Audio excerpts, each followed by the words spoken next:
30 NBA franchises, only one African-American majority owner, Hall of Famer Michael Jordan. Jordan owns the Charlotte Hornets. He is one of only a few black team owners in all of professional sports. Ebony.com contributor Keith Reed is with us via Skype from West Hartford, Connecticut. Hey Keith, how you doing? I'm doing great. How are you? I'm doing well. Well, we've got a situation here. We're still talking about Sterling, but we want to sort of advance the ball here. And let's just talk about, since we're looking at selling the team and it appears that's going to happen one way or the other, African Americans throwing their hat into the ring. There's not enough of us. Mhm. Well, I've always been skeptical of the idea that just because there's a team on the block, that necessarily means that a black celebrity has to be the owner. Like you said, there's only one African American majority owner in the NBA. That's Michael Jordan. But there are others out there who have stakes in teams. There are wealthy individuals, high net worth individuals who have invested in professional sports franchises before. The example that comes to mind to me is Jim Cash up in Boston, who wrote a significant check a few years ago to become part of the ownership group of the Boston Celtics. We think in terms of people who have cachet and who have profile, but that doesn't necessarily make those people the best suited folks to come to the table and become team owners. So those two things don't necessarily follow when you talk about who might become the next owner of the Los Angeles Clippers. And explain that a little more, because I like where you're headed with this. You know, like you said, people start thinking, oh, we need a celebrity like an Oprah or a Magic Johnson even to own this team.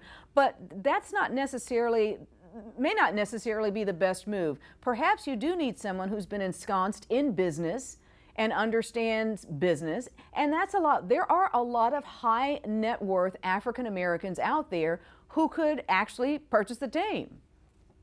Yeah, and you hit the nail right on the head. You need somebody who has the business acumen. Even Magic Johnson, when he went into his purchase Los Angeles Dodgers, which is going to loom really, really large and really, really important for the sale of the Clippers, and we'll talk about that in a minute. But Magic Johnson didn't buy the Dodgers on his own. He went in with Guggenheim Partners. Why? Because Guggenheim Partners had really deep pockets, and they had some business acumen, experience, and some connections that Magic himself didn't necessarily have. And that doesn't mean that Magic's not a great businessman. He absolutely is a great businessman. But a lot of times you can't pull these types of purchases off on your own. This, I think, is going to be the single largest purchase. All indicators point to this being the single largest purchase of an NBA team, if not the single largest purchase of a team in American sports franchise history, right? So who are you going to go who has that kind of money and has the kind of connections to make that type of thing work, and has the experience to know what to do with that team, not just from the basketball standpoint, but also from the front office standpoint, from television rights marketing standpoint, to do that. That doesn't necessarily bode well for a lot of names you've heard thrown into the ring just because those people are famous. Yeah, exactly. So a consortium is what we're looking at. Do you think more so than one person coming forward, Keith? Yeah, I think the days of people buying teams on their own, unless they're super duper billionaires, are probably going to be over.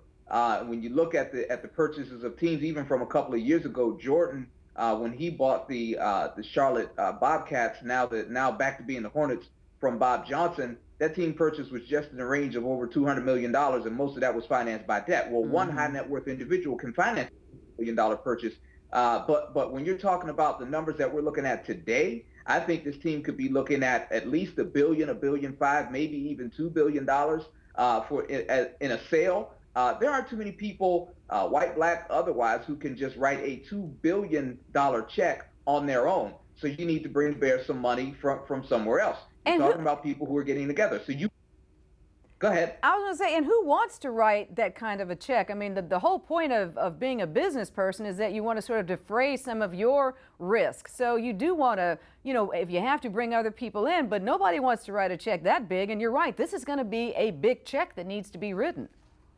It's going to be a huge check, and you're absolutely right. They call it other people's money in the business world. When you don't have to write the check on your own, you go get them. Even if you have the money in your pocket, if you can spend somebody else's money, you're better off doing that. Why in the world, if I have $1 billion of my own, would I put all $1 billion of it on the table to buy a sports franchise when I can go to people, get some investors, and make the purchase that way, protect my own assets, and stay rich and still buy the team.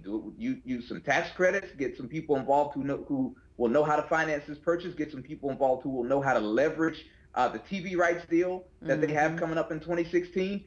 That way, you don't do it with your own money. Nobody's going to do that. You were making a comment about Magic Johnson purchasing something else, and I know you want to get back to that, so I want you to go ahead and take some time with that. Well, yeah, the Magic Johnson was involved with Guggenheim Partners in buying the Dodgers 2 years ago. That team sold for just over $2 billion, and people said, wow, that's crazy. A baseball team's never sold for $2 billion, and the Dodgers were just, were in the basement. They weren't a good team at all. They had been financially mismanaged and all kinds of things. And people said, well, why in the world would Magic Johnson and Guggenheim Partners do this? Well, you know what they knew that nobody else knew? They knew that the TV rights deal was coming up. And as soon as they spent $2 billion on it, they went right back out, did a deal with Time Warner Cable, $8.35 billion with a B dollars over 25 years. And that's where the money came from to buy that team. So automatically you've got a return on your investment of $2 billion. The same exact thing is going to happen with the Los Angeles Clippers. Their television deal in the second largest TV market in the country is up in 2016. When this team gets sold, they're going to do a mega TV deal. They're going to make mega money off the television side in the Los Angeles market. It's going to look exactly like the Dodgers deal, and that's why so many people speculate about Magic Johnson maybe being interested in the team. I would not doubt that. He seems like the most likely of any individual whose name has come up to do it. The question is, could he convince his partners to go in with him on a basketball team in the same way that they went in with him on a baseball team?